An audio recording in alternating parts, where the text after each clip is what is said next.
नमस्कार दोस्तों। आपने यह तो सुना ही होगा कि अच्छा इंसान हमेशा दुखी रहता है और वहीं दूसरी ओर बुरा इंसान हमेशा सुखी रहता है। अगर ऐसा है तो अच्छे कर्मों का अच्छा फल कैसे हुआ, बल्कि बुरे कर्मों का अच्छा फल हुआ। आखिर यह कर्मों का सारा खेल क्या है, ये कैसे हमारी जिंदगी को प्रभावित करते हैं। अगर हम यह समझ जाएं कि कर्मों का चक्र आखिर चलता कैसे है, तो हमें जिंदगी में सुख मिल सकता है, क्योंकि हम सिर्फ वही काम करेंगे जिससे हमें अच्छा फल प्राप्त हो। तो चलिए जानते हैं इस कहानी के माध्यम से कि आखिर कर्मों का खेल है क्या और कर्मों का फल हमें कैसे मिलता है। दोस्तों, एक शहर में एक व्यापारी रहता था। वह व्यापारी बहुत धनवान था। शहर के बड़े बड़े व्यापारियों में उसका नाम लिया जाता था। धीरे धीरे समय बीतता गया। फिर एक दिन उसके घर एक पुत्र का जन्म हुआ। उस पुत्र के जन्म पर वह व्यापारी बहुत खुश हुआ। उसने अपने पुत्र का नाम नंदन रख दिया। व्यापारी ने सोचा कि अब उसका पुत्र बड़ा होकर उसके कारोबार को संभालेगा और एक दिन वह अपने शहर का सबसे बड़ा व्यापारी बन जाएगा।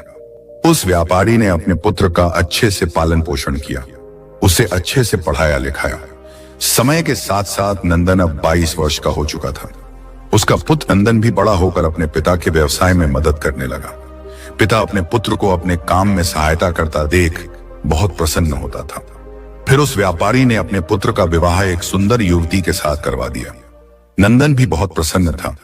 नंदन विवाह होने के बाद कुछ दिन तो अपने पिता के साथ व्यवसाय में हाथ बटाता रहा, लेकिन कुछ दिन बाद अचानक ही नंदन में कुछ परिवर्तन आने लगे। वह दिन भर अपने दोस्तों के साथ घूमने लगा। धीरे धीरे नंदन को एक बहुत बुरी आदत ने जकड़ लिया। वह रोज अपने दोस्तों के साथ जुआ खेलने लगा। नंदन ना तो अपने घर आता था और ना ही अपने पिता के व्यवसाय में हाथ बटाता था।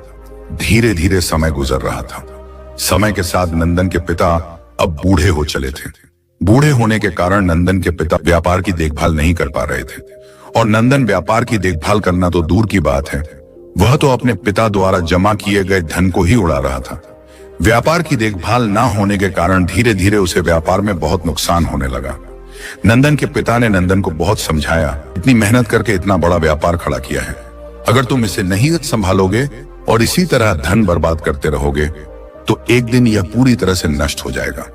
उस बूढ़े पिता ने अपने बेटे को खूब समझाया कि बेटा मेरी बात मान लो, तुम इस जुआ खेलने की आदत को, इस गंदी आदत को छोड़ दो, नहीं तो एक दिन ऐसा भी आएगा कि तुम्हारे पास कुछ भी नहीं बचेगा, कोई तुम्हारा साथ नहीं देगा, फिर तुम बहुत पछताओगे, इसलिए तुम समय रहते संभल जाओ। लेकिन नंदन ने अपने पिता की एक भी बात नहीं सुनी। वह तो उनकी बात को सुनकर अनसुना कर देता था। ऐसे ही धीरे धीरे समय गुजरता रहा। समय के साथ उसके पिता और भी बूढ़े हो गए और उनको बीमारियों ने जकड़ लिया। कुछ दिन के बाद ही उस व्यापारी की मृत्यु हो गई। अपने पिता की मृत्यु पर भी नंदन को बिल्कुल भी अफसोस नहीं हुआ। उसे तनिक भी दुख नहीं हुआ। ऐसा लग रहा था कि मानो उसके पिता की मृत्यु के बाद तो उसे आजादी मिल गई हो। अब उसे कहने सुनने वाला कोई नहीं रहा था। अब तो नंदन पहले से भी अधिक दिन रात जुआ खेलने में लगा रहता था। नंदन जुआ खेलकर एक बहुत बड़ा आदमी बनना चाहता था। वह एक दिन में ही सब कुछ हासिल कर लेना चाहता था, जिस कारण अब वह जुए में बड़े बड़े दांव पेंच लगाने लगा था। नंदन की मां ने भी नंदन को बहुत समझाया कि बेटा तुमने बहुत सारा धन गवा दिया है, अब जो थोड़ा बहुत धन बचा है उसे भी लुटाने पर क्यों लगे हुए हो। कहते हैं कि जब मनुष्य का विनाश होना होता है तो उसकी बुद्धि काम करना छोड़ देती है।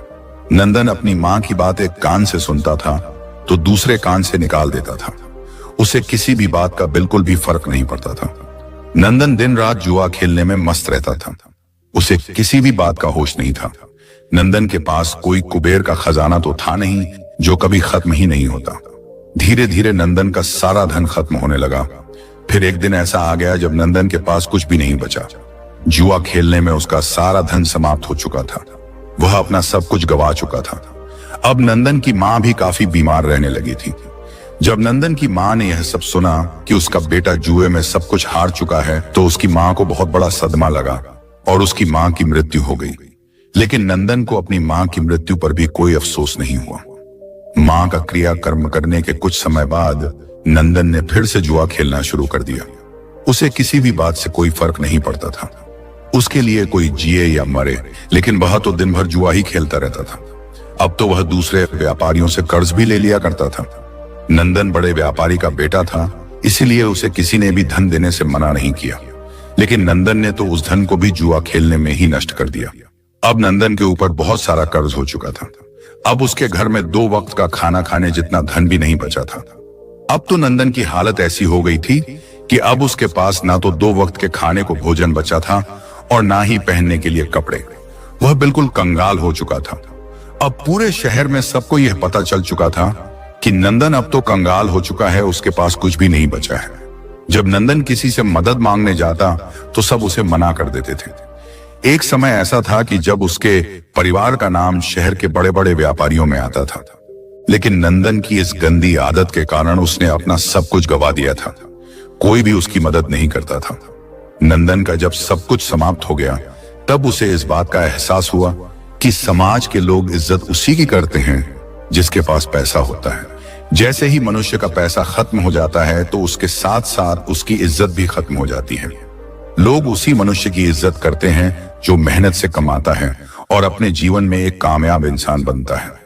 जब नंदन के ससुर को यह बात पता चली कि उसका दामाद कंगाल हो चुका है तो वह अपनी पुत्री की चिंता करते हुए तुरंत ही अपनी पुत्री से मिलने चला आया। उसने वहां जाकर देखा कि उसकी पुत्री तो बहुत दुखी है।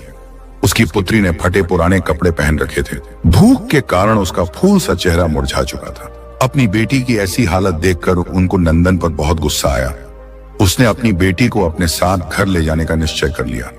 उसने नंदन को कुछ नहीं कहा और अपनी बेटी को लेकर अपने घर चले गए। जब नंदन घर पहुंचता है तब उसे पता चलता है कि उसकी पत्नी को तो उसके ससुर जी अपने साथ घर ले गए हैं। यह सुनकर नंदन बहुत दुखी होता है। अब वह बिल्कुल अकेला पड़ चुका था। अब ना तो उसके पास पैसा था, ना उसकी पत्नी थी और ना ही उसके माता पिता। सब लोग उसे अकेला छोड़कर चले गए थे। नंदन अपनी ऐसी हालत देखकर फूट फूट कर रोने लगा। अब नंदन को अपने पिता की हर वह बात याद आने लगी जो उसके पिता ने उसे समझाई थी। उसकी ऐसी हालत का जिम्मेदार वह स्वयं ही था। वह अपने ही आप से कहने लगा कि एक दिन ऐसा था जब मेरी गिनती शहर के बड़े बड़े व्यापारियों में होती थी और आज मेरे पास खाने के लिए खाना तक नहीं है। मैंने अपने पिता की सारी जमा पूंजी इस जुए में हरा दी है। अब आज के बाद मैं कभी जुआ नहीं खेलूंगा।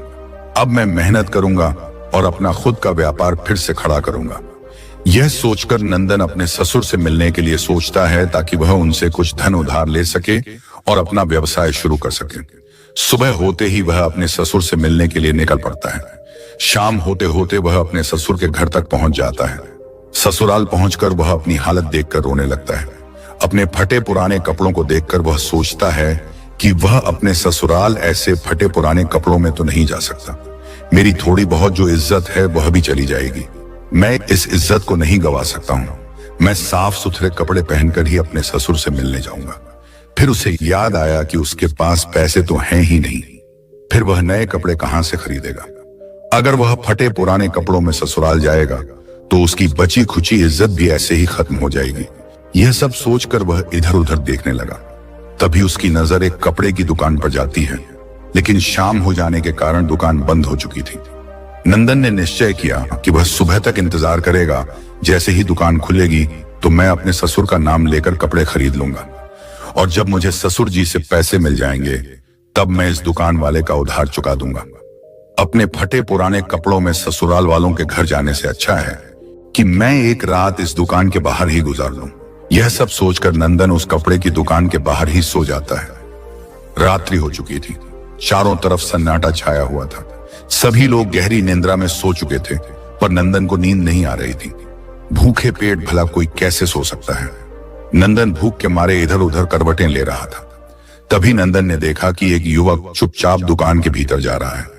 उस युवक के भीतर जाने के कुछ देर बाद ही एक स्त्री भी दबे पांव उसी तरफ आई और दुकान के अंदर चली गई। नंदन को वह स्त्री अंधेरे में भी जानी पहचानी लग रही थी। नंदन ने उस स्त्री को ठीक ढंग से देखने के लिए दुकान की खिड़की से दुकान के अंदर झांका तो उसने जो देखा वह देखकर उसके होश उड़ गए, क्योंकि वह औरत कोई और नहीं बल्कि उसकी ही पत्नी थी। फिर नंदन ने अपनी पत्नी और उस युवक की बातें ध्यान से सुनी।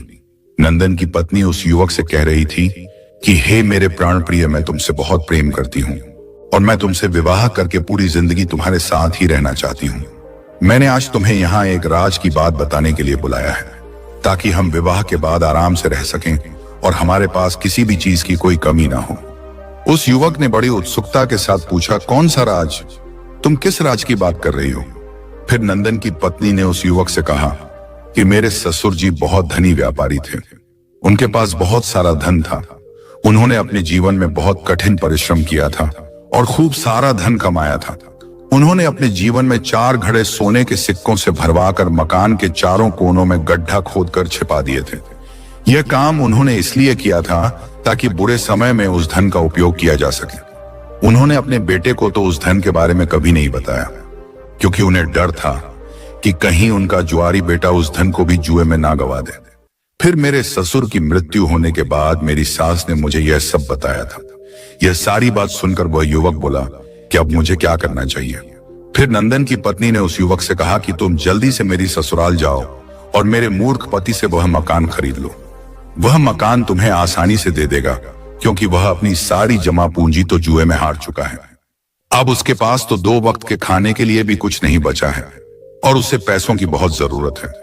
फिर तुम उस मकान के चारों कोनों की खुदाई करना और फिर उन चारों घड़ों को अपने कब्जे में कर लेना, जिसके बाद हमें कभी भी धन कमाने की आवश्यकता नहीं पड़ेगी और फिर हम पूरा जीवन खुश रहेंगे। अपनी पत्नी की यह सारी बातें सुनकर नंदन को गहरा आघात लगा। वह सोचने लगा कि आज मेरी बुरी आदतों के कारण मेरी पत्नी मेरी नहीं है, बल्कि वह पराये पुरुष के साथ है और उससे विवाह करने की योजना बना रही है। लेकिन मैं ऐसा कभी होने नहीं दूंगा। मैं अपने पिता की कमाई हुई दौलत इस आदमी के हाथों में कभी नहीं जाने दूंगा। माना कि मैं बुरी संगत में पड़ गया था, मुझे जुआ खेलने की गंदी लत लग गई थी, लेकिन अब मुझे सब कुछ समझ में आ गया है। वो मैं अपने पिता की दौलत को इस तरह लूटने नहीं दूंगा। मुझे पता है कि मेरे पिता ने यह दौलत कितनी मेहनत से कमाई थी। यह सब सोच नंदन तुरंत अपने शहर के लिए निकल जाता है। सुबह होते होते वह अपने घर पहुंच जाता है।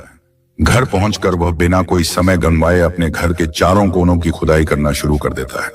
खुदाई करने के थोड़ी ही देर बाद उसे वह चारों घड़े मिल जाते हैं, जिसे देखकर नंदन बहुत खुश हो जाता है और अपने पिता को धन्यवाद करता है।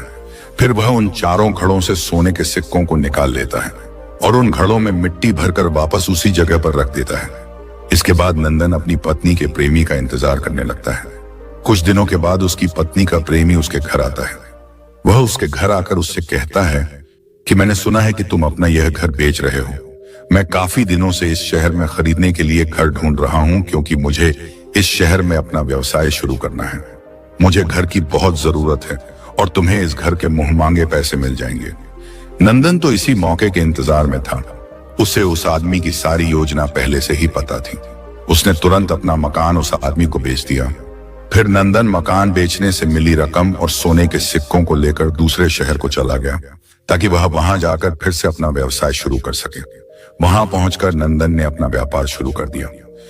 शुरू में उसे बहुत कठिनाई हुई, लेकिन उसने खूब मेहनत की और अपने आप को बुरी आदतों से दूर रखा। व्यापार में कभी कभी थोड़ी थोड़ी ऊंच नीच हो जाती थी, लेकिन उसने सब कुछ संभाल लिया। आखिर वह भी एक व्यापारी का ही तो बेटा था। उसे व्यापार के बारे में सारी जानकारी हासिल थी। धीरे धीरे नंदन का व्यापार चल पड़ा। थोड़े से दिनों में ही उसने बहुत सारा धन कमा लिया। फिर उस शहर में रहने वाले एक सेठ की नजर नंदन पर पड़ती है। सेठ ने नंदन को देखकर यह सोचा कि यह युवक बहुत बड़ा मेहनती है। इसने इतने कम दिनों में अपने व्यापार को बुलंदियों पर पहुंचा दिया है। मुझे अपनी बेटी के लिए इससे अच्छा लड़का तो मिल ही नहीं सकता है। मैं अपनी बेटी की शादी इस युवक से कर देता हूँ। फिर वह सेठ उसी वक्त नंदन के पास आया और नंदन के सामने शादी का प्रस्ताव रख दिया। नंदन ने भी सेठ का प्रस्ताव स्वीकार कर लिया। सेठ ने फिर कुछ दिन बाद अपनी बेटी की शादी नंदन से करवा दी। अब नंदन के पास वापस पहले जैसा सब कुछ हो गया था। उसने धन भी कमा लिया था और इज्जत भी कमा ली थी और उसकी शादी भी हो गई थी। अब उसके पास सब कुछ था। अब नंदन अपना जीवन हंसी खुशी से व्यतीत करने लगा। अब उसके पास किसी भी चीज की कोई कमी नहीं थी।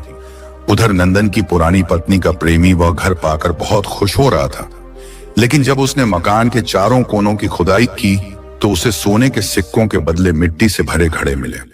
मिट्टी से भरे घड़ों को देखकर वह छाती पीट पीट कर रोने लगा। उस युवक को नंदन की पत्नी पर बहुत क्रोध आ रहा था।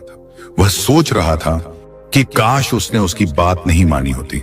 उसने मुझे ठगा है। अगर मैंने उसकी बात नहीं मानी होती तो मुझे आज अपना धन नहीं गंवाना पड़ता।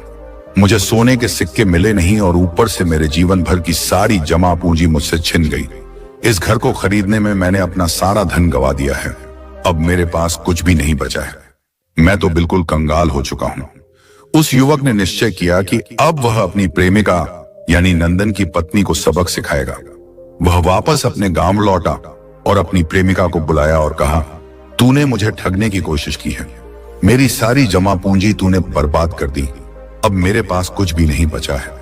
तूने कहा था कि उन घड़ों में सोने के सिक्के मिलेंगे, पर उन घड़ों में तो मिट्टी भरी है। तुमने मुझे बर्बाद कर दिया, मुझे कहीं का नहीं छोड़ा। मैंने तुम्हारे ऊपर विश्वास किया था, लेकिन तूने मेरी जिंदगी बर्बाद कर दी।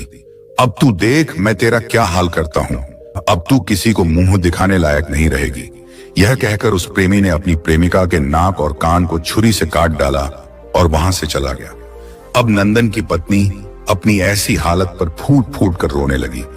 वह इतनी बदसूरत हो गई थी कि अब वह अपने आप को शीशे में देख ले तो खुद से खुद ही डर जाए। अपनी ऐसी हालत की जिम्मेदार वह खुद ही थी। अब वह जीवन भर इसके लिए पछतावा करती रही कि काश उसने ऐसा नहीं किया होता। लेकिन अब जो हो गया सो हो गया। बीते हुए कल को हम वापस नहीं ला सकते हैं, बस बीता हुआ कल हमें कुछ सिखाकर ही जाता है।